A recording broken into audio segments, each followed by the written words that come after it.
Ya, buenas noches, doctor Luis Tapia. Le saluda Xiomara León. Dando una breve introducción, pues vamos a hacer un análisis de los datos cartográficos elaborados en conjunto con la base de datos de delitos de homicidios de la Policía Nacional en el año 2019 y la base de femicidios del año 2016 al 2020 sobre estos delitos concentrados. También haciendo uso de la herramienta software ARGIS, ARMAP, en conjunto con las cartografías donde se evidenciarán los casos de estos delitos cometidos. Además, una breve introducción de este software para una capacitación sobre este análisis que vamos a hacer a continuación. Pero como tal, los aspectos históricos y metodológicos que hemos tomado en cuenta es como primer punto el tema de tener una base en Excel de delitos, que es la que le estoy presentando a continuación. En esta está contenido todo el tema de delitos a lo largo y ancho de la ciudad de Guayaquil, que son aproximadamente 4.800 archivos, 4.800 delitos que se han cometido aquí. Luego de esto, ya hemos empezado a trabajar con ArcGIS, en el cual pues esta información la hemos importado a este programa para posteriormente exportarla en una extensión llamada Shape, propiamente para ArcGIS, la cual nos permite representar estos valores de Excel de forma espacial, es decir, en un mapa temático que representa estos tres principales delitos contra la vida, que son asesinatos, homicidios y femicidios. Este mapa que hemos elaborado se lo presentó a continuación.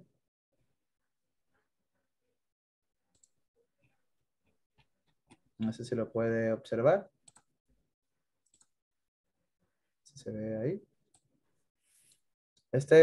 Cada color representa un estrato, ¿sí? En este caso, el estrato B, pues, estrato B menor, B, es el que, pues, son lugares que no cuentan con lo necesario para una vida digna, no cuentan con alcantarillado, con servicios básicos. Por otro lado está el medio, que si bien no es el mejor, pero tienen lo necesario para poder estar bien. Y el celeste, que como vemos en este sector de Guayaquil, es el alto, el cual pues es una vida pues relativamente cómoda. Entonces, en base a esto, nosotros hemos tomado dos casos.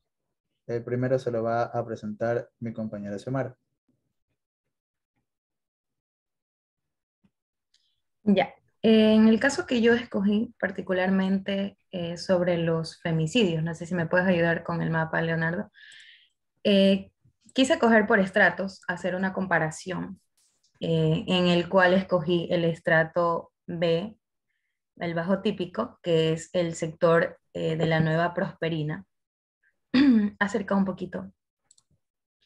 Entonces, en ese estrato encontré que existieron los femicidios, es el de arriba, ya, que existieron 10 femicidios en el lapso de ese año. Eh, lo que he llegado a concluir que debido a este delito es un poco, por decirlo así, no común, no como un delito de robo, como un delito de asesinato, que son delitos que migran, sino que son poco comunes, al menos en la ciudad de Guayaquil, no como otra ciudad que es en la perdón, en la provincia de Manabí, que son delitos que son más comunes desde hace ya años pasados. Pero en este estrato, estos años se evidenció bastante lo que es el femicidio, con 10 de estos delitos, comparándolo con el estrato medio, que es el sector de la 9 de octubre, donde solo hubieron 2 femicidios.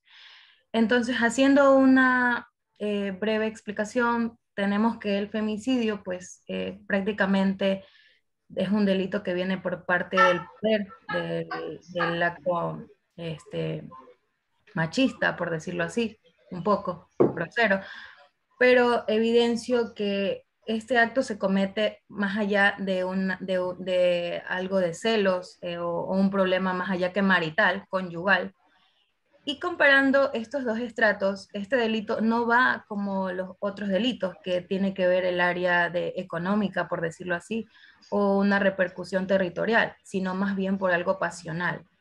Entonces quería que usted me diera su opinión del por qué en el estrato de la Nueva Prosperina, siendo un sector bajo típico en la ciudad de Guayaquil, existe un pico un poco alto de este delito y el por qué en el estrato medio, que es la 9 de octubre, el sector 9 de octubre, no incide bastante este delito. Esa sería mi pregunta, un punto que usted me sugiera o que me diera, según su criterio, obviamente. A ver, A ver, eh, a ver, a ver, yo tengo problema con con el el audio porque porque escucho escucho con eco, y Ponle pausa, Leo. tengo dificultad, escucho con eco y escucho no sé con por eco y qué no sé es. por qué es. Tiene que apagar un micrófono, profe. Es como había mucho ruido y, y había el eco, no sé si lo entendí claramente. Pero, a ver, hace un ratico yo estuve hablando con otro grupo de estudiantes y el planteamiento de ellos era parecido al de ustedes en otro ámbito territorial. Ahora, yo lo que puedo decir es, a ver, es novedoso en el ámbito de la sociología la introducción de estos modelos de georreferenciación, porque permite la territorialización de los problemas sociales, ¿no? Ahora, la territorialización puede llevarnos a hacer investigaciones exclusivamente descriptivas. Una investigación descriptiva responde a la pregunta qué es en relación con el problema, qué características tiene y señala algunos indicadores en relación con número, clasificaciones en relación con género, niveles educativos, inserción laboral, etcétera. Pero cuando nosotros queremos analizar problemas como estos, entonces el planteamiento que yo hago es en la multidimensionalidad, porque no podemos solamente averiguar un problema en la perspectiva, por ejemplo, de que viven en un ámbito territorial determinado de características carias, por sí mismo se dan las condiciones para el surgimiento de, de delitos, o en el caso extremo de asesinatos, bueno, toda esta situación de violencia que vive Guayaquil. Entonces, el planteamiento es pasar de la descripción al análisis intentando ubicar los elementos, primero del contexto. O sea, el contexto quiere decir cuáles son los elementos y factores que rodean al problema. Y en el caso si yo quiero entender Guayaquil, tengo que ubicar, a ver, el Guayaquil de los sectores populares, tengo que establecer que hay una situación generalizada de pobreza y pobreza que yo tengo que explicar, porque, a ver, el 60% de la población ecuatoriana no tiene trabajo o está involucrado en tareas precarias, eh, se dice autoempleo, ¿no? La persona que vende cosas, servicios que se ofrecen en el mercado, carpinteros, electricistas, fontaneros, etcétera, etcétera. Entonces, la primera referencia es en relación con la situación de pobreza. En el caso de Guayaquil, los datos señalan de que la mitad de Guayaquil vive bien y la otra mitad vive mal y en el caso de los barrios populares, muy mal. El Ecuador es de los países, el contexto latinoamericano, que tiene graves niveles de pobreza. Yo me recuerdo en las clases que daba, yo señalaba algunos datos y me recuerdo que algún estudiante me dijo, oiga, pero lo que usted dice suena pesimista. Entonces yo dije, a ver, ubiquémonos a partir de los datos y vamos a ver de que Ecuador es un país que tiene una agroindustria de muy buena calidad. Por ejemplo, somos el primer productor de banano a nivel mundial, de camarones, el segundo en flores, eh, eh, somos fuertes en la producción de atún. Pero, a ver, ¿qué es lo que pasa con la agroindustria que tenemos? No genera empleo suficiente. O sea, es una agroindustria que genera muy poco empleo y eso hace que la mayoría de la población, tanto a nivel urbano como rural, esté en la informalidad urbana o tenga trabajos precarios. Entonces, la primera caracterización es que hay una situación de pobreza. Ahora, si nosotros ubicamos en el caso de Guayaquil las situaciones más importantes en relación con, por ejemplo, violencia delincuencial, etcétera, tiene relación con, fundamentalmente con el tema de la droga, porque pertenecemos al territorio de la droga en el contexto latinoamericano. Viene desde Bolivia, Perú, que producen hoja de coca, Colombia también. Ecuador está en el corredor de salida de la droga. Pero yo les explicaba a los chicos con quienes estuve conversando, hay que separar el tema de la cocaína, que está dirigido a los Estados Unidos y a Europa, en la que están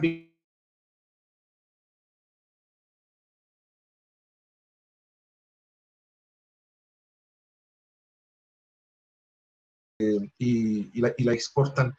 Y Guayaquil se ha convertido en un importante punto de referencia para la salida de la droga. Pero, a ver, desde los años 80, en todo el país y fundamentalmente en Guayaquil, hubo un consumo de los subproductos de la refinación de la droga, lo que se llamaba crack. Pero el problema que en este momento encontramos es que hay un uso intensivo de drogas sintéticas, especialmente el fentanilo. Y los distribuidores de fentanilo se pelean a brazo partido por el dominio de su territorio. Entonces, el consumo de droga no es la cocaína, porque la cocaína tiene altísimo precio. En Colombia se puede conseguir por $20,000 un kilogramo de coca, pero ese mismo kilogramo en los Estados Unidos llega a un precio de 80,000 y en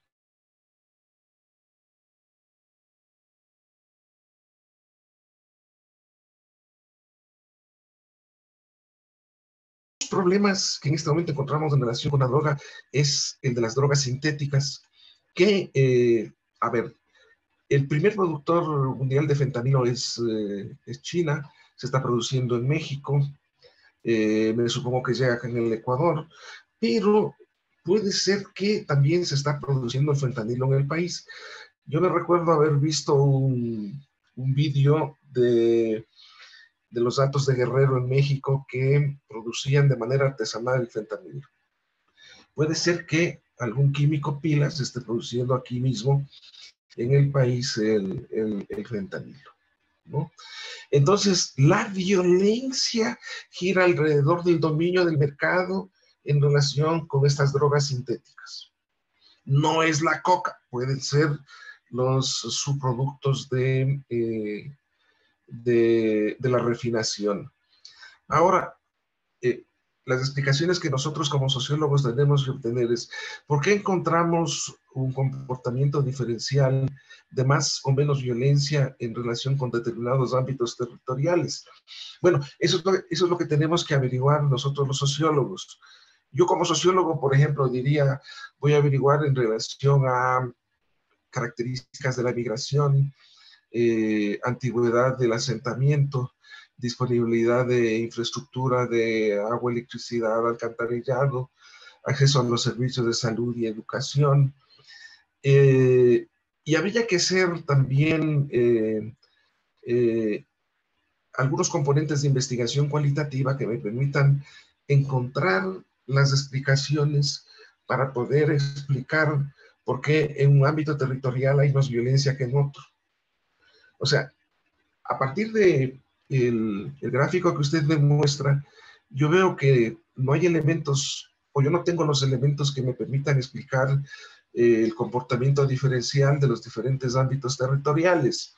Habría que hacer ese acercamiento empírico, esto es obtener datos y disponer de una hipótesis, obviamente, que me permita eh, obtener explicaciones. Sí, profesor, en base a eso, el otro caso, el cual también quería hacerle algo de referencia, es... A ver, yo sé si sí. satisfice la inquietud de Xiomara, Ah, sí, sí, sí, Mar. porque usted puede preguntarme y yo puedo hacer el esfuerzo de elaborar una explicación, porque solamente mirando el gráfico, yo no tengo los elementos de juicio suficientes para emitir una opinión, pero yo como sociólogo, eh, yo he hecho investigación, entonces digo, a ver, necesito averiguar cuál es el entorno en el cual está ubicado el problema. Y tengo que hacer referencia a las dinámicas sociales, que no solamente son de Guayaquil, que son del Ecuador, pero no son solamente ecuatorianos, sino que tienen relación con un grupo de países. Yo suelo explicar, hay un autor mexicano que se llama Alfredo Jalife, que es, él acuñó el término de la geopolítica de la droga, ¿no? Empieza en los países productores de la coca, avanza Colombia, Centroamérica, que son las vías de acceso, y finalmente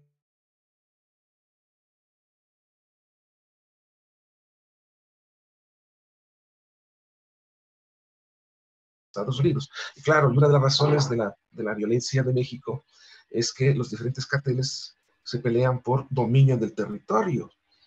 Pero las cosas que han sucedido, por ejemplo, en la penitenciaría del litoral, es dominio del territorio. Y la violencia que se produce en los barrios es dominio del territorio. Pero ojo, no es por consumo de coca. Son las drogas sintéticas que son baratas y que algún químico pilas lo debe estar produciendo aquí en Ecuador para distribuir. ¿Cómo se puede explicar que con $1 se puede comprar una dosis de algo? ¿Cómo se puede explicar? Son gas sintéticas. Ahora, en el país es penoso porque, primero, estos problemas no se estudian. Segundo, no hay políticas de las instituciones. ¿Cuál es la propuesta de la señora alcaldesa en relación con estas temáticas? Nada, es puro bla, bla. Sí, pero ¿qué hace el Ministerio de Educación en relación con la formación de los chicos sobre estos temas? O el Ministerio de Salud, ¿qué hace?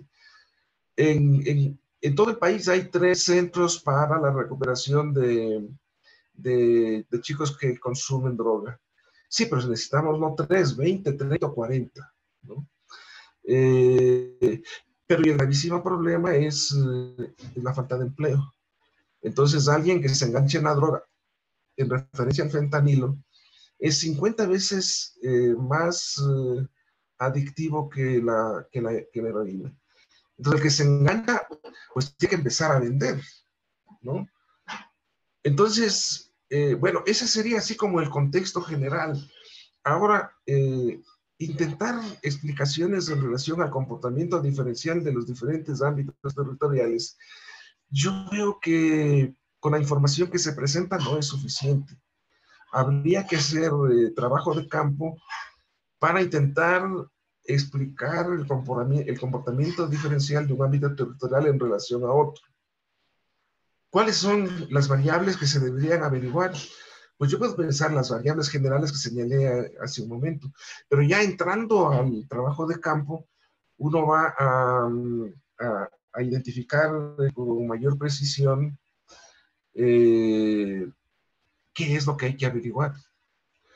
Yo puedo señalar en términos generales que hay hay un debilitamiento de las instituciones. Por ejemplo, ¿qué hacen las iglesias en relación con su feligresía? ¿No? ¿Qué hace el sistema educativo en relación con los procesos formativos en relación con el tema de drogas? ¿Qué hace el Ministerio de Salud en relación con la prevención del consumo, pero también la atención de los consumidores? Y encontramos de que pues nadie hace nada, ¿no? Entonces, ahora, cuando nosotros nos planteamos una investigación es en función de tener una clara comprensión del problema en la perspectiva de, número uno, tener explicaciones y número dos, hacer recomendaciones en relación con la política pública, ¿no? Bueno, eso es lo que yo le puedo decir, Xiomara. Sí, profesor, no se preocupe. Muchísimas gracias. Y precisamente, profesor, el segundo caso presentado se relacionó justamente con lo que mencionaba, ¿no? En esta ocasión, la data que según usted menciona, en base a su experiencia, si es verdad, no necesitaríamos hacer un trabajo de campo más sofisticado, considerando que esta información es incluso del 2019. Pero como para un trabajo, para elaborar un trabajo, como para en primera instancia, hemos utilizado esta base. Entonces aquí, por ejemplo, podemos ver un estrato de la isla Trinitaria, un estrato de gente bastante pobre, el cual genera, por ejemplo, un total de asesinatos de 208. Y en este lugar, que es media, que corresponde a Estero, Floresta, prácticamente son casi 100, 90 asesinatos más, entre asesinatos y homicidios.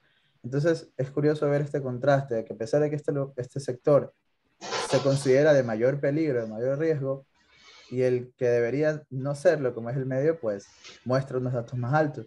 Entonces, eso pues, en base a lo que nos dijo, el tema de la droga, el tema de que Guayaquil se convierte en un nexo de salida, pues esclarece más estos eventos que ocurren. Entonces, este es como un ejemplo un poco más lúdico que le presentamos y con algo más de data para que igual también pueda decirnos algo breve en cómo se va A relacionando ver, esto. verá, yo estoy pensando en este momento eh, una explicación de carácter teórico que tiene relación con la categoría de la anomia. Anomia. ¿Qué es la anomia? Es la quiebra de los valores referenciales que permiten que una sociedad pueda funcionar. ¿Qué pasa cuando hay esa pérdida de los referentes institucionales y los valores que dan sostén a la organización social? Se produce una quiebra de la sociedad, se produce una implosión. Porque yo comparo las dinámicas societarias de Guayaquil Popular, con las de Quito. Yo ahora estoy viviendo en Quito y yo veo comportamientos absolutamente diferentes. No es que aquí no hayan problemas, hay violencia delincuencial que tiene relación con la pobreza, la falta de empleo, pero no encontramos esta situación de anomia social. Yo en el caso de algunos barrios veo que hay una implosión. Una implosión es una explosión hacia adentro. O sea, es la quiebra de las estructuras sociales. O sea, no están funcionando las iglesias, no está funcionando el sistema educativo, no está funcionando el sistema de salud, la política social del gobierno a través del MIES probablemente está atendiendo un pequeñísimo segmento de la población. Yo suelo poner como ejemplo, si le preguntamos al Ministerio al Ministerio de Educación en relación con la educación de los niños con problemas auditivos o problemas de visión, y nos van a dar todo un discurso que tiene una política. Sí, pero cuando yo pregunto cuántas escuelas para niños invidentes tienen 3, en Quito, en Guayaquil, en Loja o en Cuenca. O niños con problemas auditivos, probablemente 2 o 3. Están atendiendo 500, 800 mil niños. Sí, pero hay 15,000 o 20,000 en esa situación. Pero eso sucede en todo.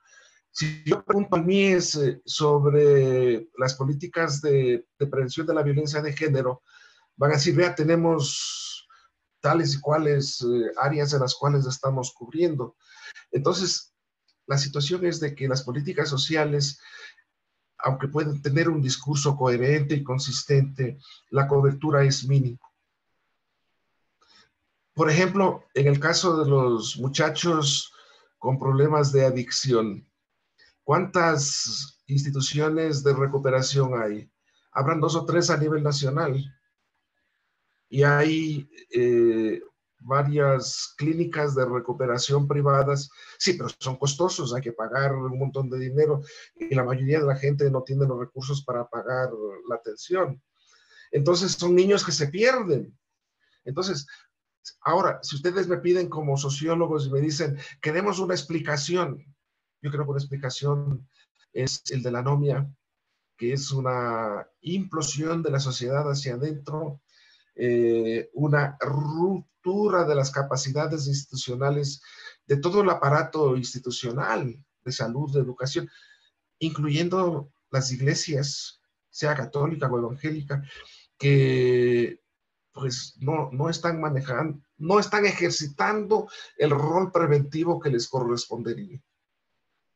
Entonces tenemos situaciones como las que ustedes anotan, que hay verdaderas masacres, ¿no? Porque el sicariato es que el sicario mata a alguien, sí, pero cuando ponen una bomba que mata a un montón de gente, entonces hemos caído en la absoluta irracionalidad, ¿no? Y, y yo no sé qué va a pasar hacia el futuro, ¿no? Yo veo con preocupación que la única acción que el Estado Nacional tiene es la punitiva.